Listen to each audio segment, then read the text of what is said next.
Hey everybody, this is Natalie from Champion of Coins Tarot, and I'm here today to do an unboxing video of my two newest decks. They just arrived in the mail. I've removed the shrink wrap, but other than that, totally going in blind, and I thought that it would be a great idea to share this with you. I'm really trying to get back into YouTube for the month of September, and so I thought that this would be just a cool way to ease back into it and to just start opening up and reconnecting with you guys, and to give you a little glimpse into what kinds of decks I'm working with, into what kinds of processes are going on in my head right now, and what I'm really looking forward to. So, without further ado, I have purchased Soul Cards 1 and Soul Cards 2. And these decks are by Deborah Koff Chapin. I think I pronounced the last part right. But each deck consists of 60 intuitive images that were painted by Deborah. They don't have any formal meanings or any formal symbology or interpretations attached to them. This is a collection of her artwork. And let's see what the back says. This set of 60 evocative images created by Deborah Koff Chapin will speak directly to your soul. The accompanying guidebook suggests creative ways to deepen your experience with the cards and to foster personal insight.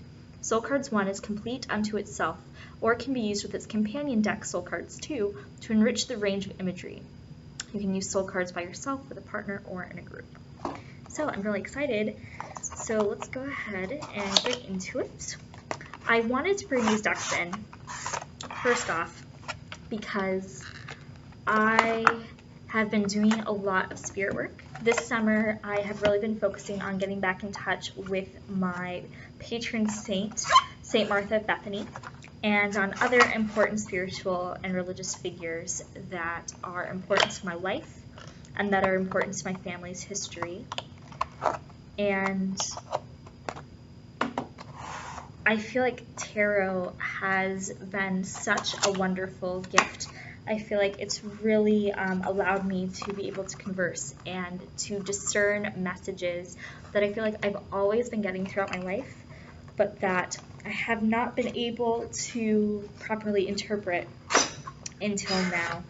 And I felt like I was ready to kind of take the next step, because I graduated from using Rider-Waite decks to learning the Thoth system, which I absolutely love. The Thoth is incredible, and I've talked about it a little bit on the channel before, but it's one that has a very deep personal significance for me, and that allows me to kind of keep the memories of a certain deceased loved one alive and well. And so I moved on from learning the Thoth system to working with the Marielle Tarot, and now I feel like I'm ready to really delve into soul cards and to do my own intuitive work for the first time, like really full-on intuitive, really hands-on, and to really just go off the deep end and to really just rely on my own subconscious connections and on messages and things like that. And I thought that soul cards would be a beautiful complement both to the Thoth,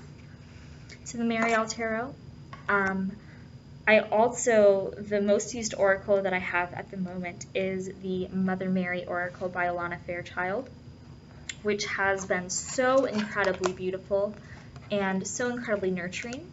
And I'm interested to see how this artwork will play off with each other as well. I should have brought those out here, but I'm actually in the common room in my dorm building on campus right now, so I didn't want to bring out too many decks on the off chance that somebody walks in here after me. Alright, so the one on my left is Soul Cards 1, and it looks like this is the version that has the blue backing. Then the one on the right is Soul Cards 2, and this has the purple backing. So if I do eventually mix these together and use them in conjunction with one another, I'll be able to tell them apart. But the pattern matches. They definitely do look like they are sister decks. So let's just thumb through the guidebook real quick. So it's very small. It's 36 pages. It does have a nice laminate cover, which is very pretty. So it says instant reading, preparation, combining the soul card decks, selecting the cards, integrating the images, working with others, the genesis of soul cards, and then acknowledgments, supplemental resources, and a reference guide to some of her images. So it teaches you how to kind of use the deck. It gives a past, present, and future spread, a body, mind, soul spread, and a challenge and a gift spread. So this could be useful for both people who are first getting into Oracle cards for the first time and would like to have some kind of structure, also just as a good recommendation for other seasoned readers. So she recommends, after you've selected your cards, choose one or several of the following ways to explore their significance with respect to the question or issue you are exploring. So she lists silent contemplation, written or verbal contemplation, visualization, movement. So looking at the card and then noting what kind of atmospheric connections, color connections, sound, and muscular sensations that it inspires in you, and then acting those out. Dream incubation. So you can choose to sleep with one, to put it under your pillow, and then to consciously seek that out within your dreamscape. That's really interesting. And music.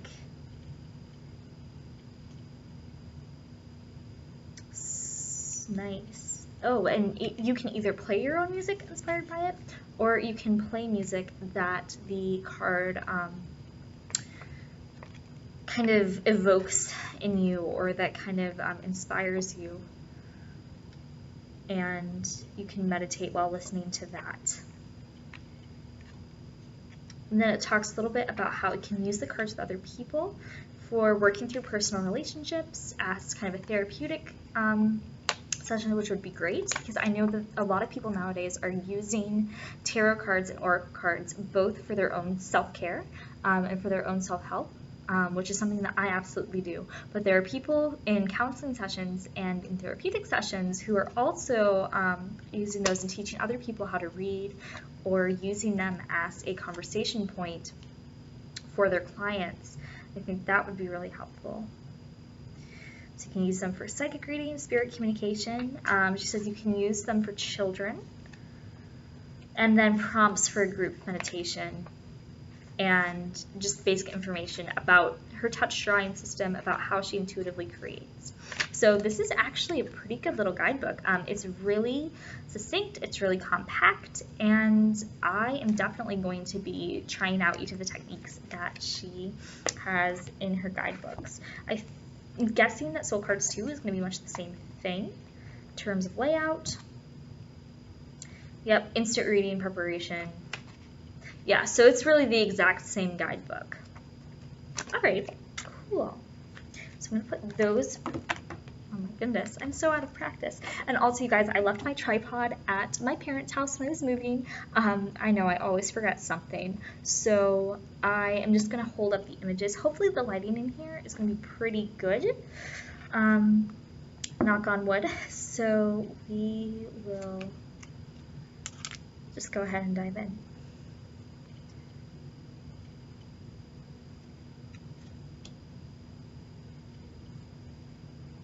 I don't think I'm going to show you all of the images, just because I feel like this is a deck that does really evoke a sense of mystery.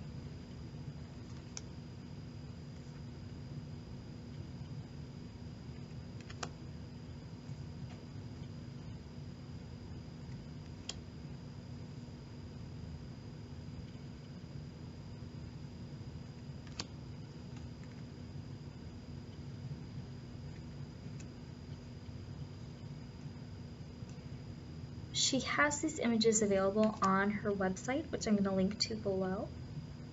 This is interesting. You can even turn them, or I don't know if you're supposed to turn them horizontally, but I feel like that would be really interesting to work with, to kind of lay out almost as a picture to see what comes up. There's a lot of emphasis on faces, on hands, on gesture. And I think the physicality of it is something that is really beautiful and that is really intriguing.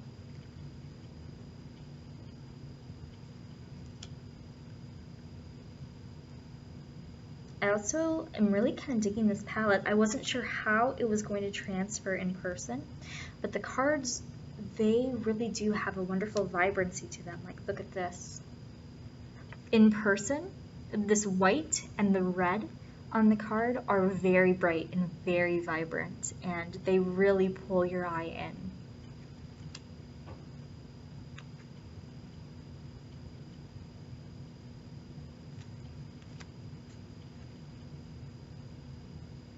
This is the card that made me think that this deck would be wonderful for working with saints, in particular with the Holy Mother, because look at that, her crown. You have all of these other faces, and it reminds me of the infinite amount of ways that the divine can come and speak to us, the infinite ways in which divinity is depicted throughout all world cultures. You have people who visualize the Virgin, you have people who visualize Jesus, or who visualize different religious figures and prophets as belonging to the same community as them. And I feel like, in a way as well, we as people are also, just like each individual person is a manifestation of the divine creative energy that is throughout the universe. And so if you were to think of God, you would think of not only this great spiritual force, this great universal energy, but also the personal energy. Think of God with the face of your mother, or with your father, or with your loved one, with your children, with the person who's standing next to you in line at the grocery store, with your enemy even, and thinking about how we all contain that. I really like this card. I really like this card.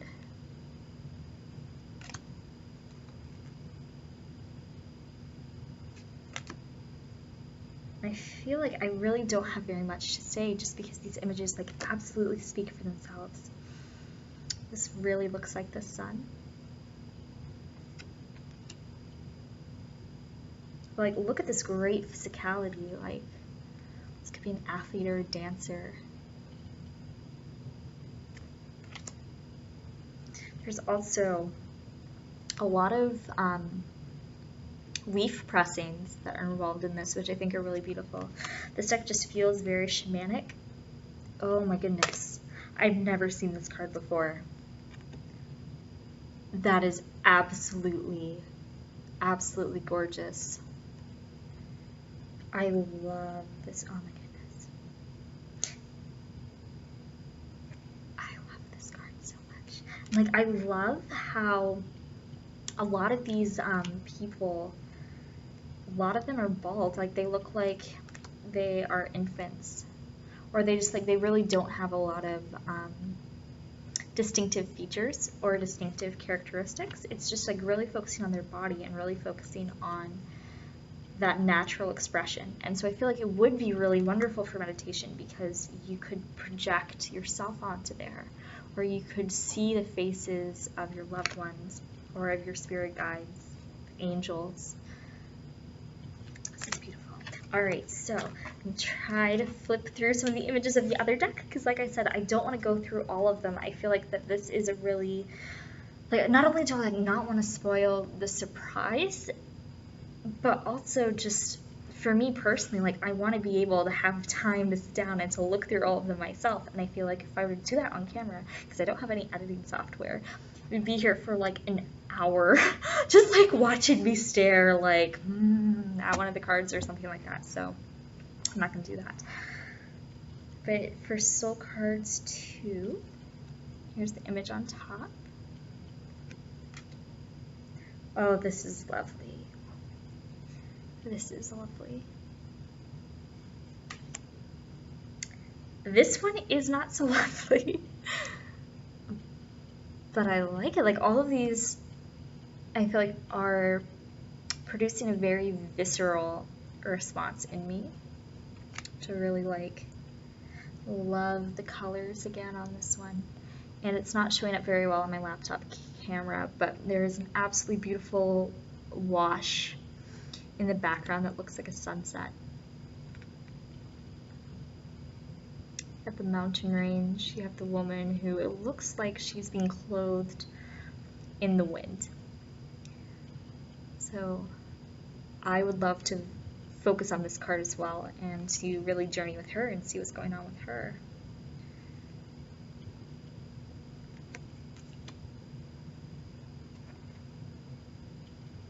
Again, lots of plant imagery.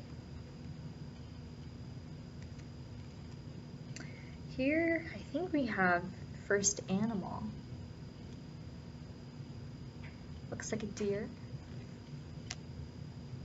This is lovely. This is lovely. It reminds me of the superconscious and the subconscious, the higher self and the lower self. This guy is very interesting. It looks like he is either high on life or high on a lot of acid. Oh my. This is interesting. I feel like there's such a juxtaposition between the woman's pose, between her expression, and the colors around her.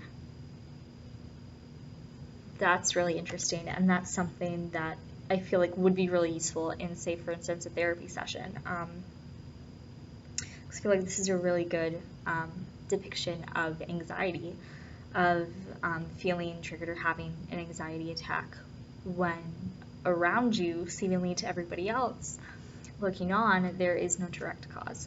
And again, this is a very bright image. The colors are very bright.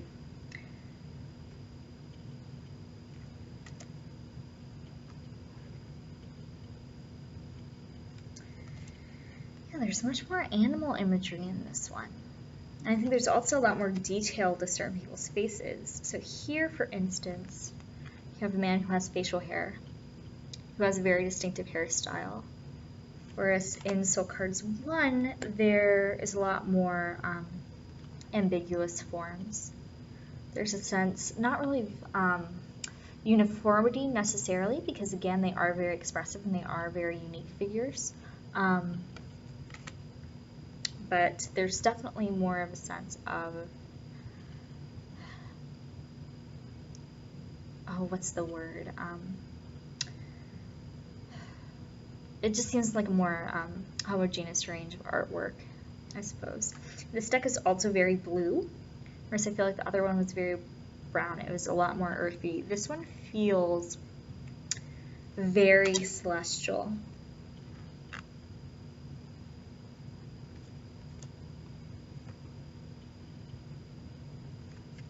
Which is interesting because you have a lot more, again, animalistic figures in this. And it looks like back here, over in this corner, there is another imprint of a sheep or of a goat as well.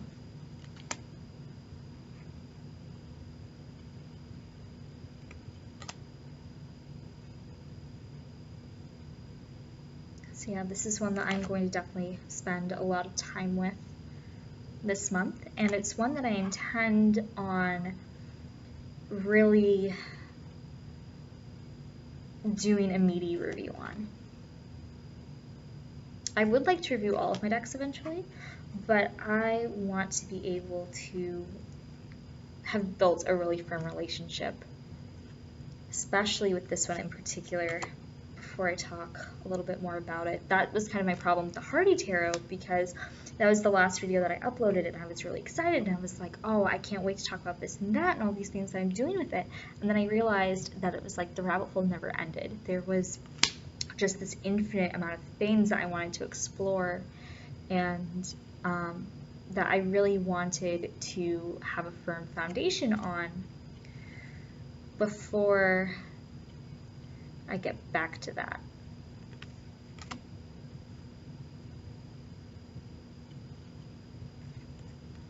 So yes, I feel like, anyways, getting back on point and talking about the soul card set, I really do feel like the artwork in both of these decks, like they would flow together perfectly if you were to integrate them. I don't think I'm going to integrate mine just yet because, like I said, I feel like there's a very earthy feeling versus a very airy versus a very ethereal sense. All right, I think this will be the last one that I show you guys because it's been like 20 minutes. But yeah, I am really excited. I'm really impressed with the quality of the cards. I think that the cardstock is really nice. It's really thick. The laminate is nice, but let's see real quick. Let's just see how they shuffle. Yeah, the laminate is nice, but it shuffles smoothly. Like there's no sticking issues. The size of the deck, it's a little more square than, say, for instance, a Blue Angel card would be. And also just okay, rifle shuffling is a bit, let's see if I can rifle shuffle this. This is just a bit of a challenge because I have really tiny baby hands. But yeah, that's quite smooth as well. Yeah, this is excellent quality, and I am really, really happy to have these in my collection. And I'll let you know how it goes. I'm really, really excited. So if you have stuck with me all the way to the end of this video, thank you so much for listening to me ramble. I know that I'm a little bit out of touch, and I know that things are a bit different because I don't have a tripod, but I hope that you found this interesting. I hope that you're able to get a good taste of these decks. I really do feel like they speak for themselves, and I feel like already it's going to be such an intensely personal experience for me just working with them. And the beautiful thing is that my set of soul cards, by the end of me working with them this month, are going to be completely different from anybody else's soul cards out there on the planet, out there in the tarot community. That is something that I think is really special and is really wonderful. I feel like there are some decks in which their personalities, in a sense, are pretty concrete, in that a lot of people can definitively pick up and relate to them, and that they're kind of like the same for each person. I know, for example, for me, the Tarot of the Old Path is a deck that is really blunt and that is really angry towards me. Or I shouldn't say angry, but it's one that is definitely very commanding. And it's like that for my friend who owns it. And it's like that for many other people that I know in your life who have that deck, that it's very, very commanding. And I'm sure that the soul cards, I'm sure that as I get to know them more, like they are definitely very contemplative. They are very shamanic in feel. They're very earthy. They're very grounded. They are very numinous, to use that word. They feel very liminal and they feel very sacred.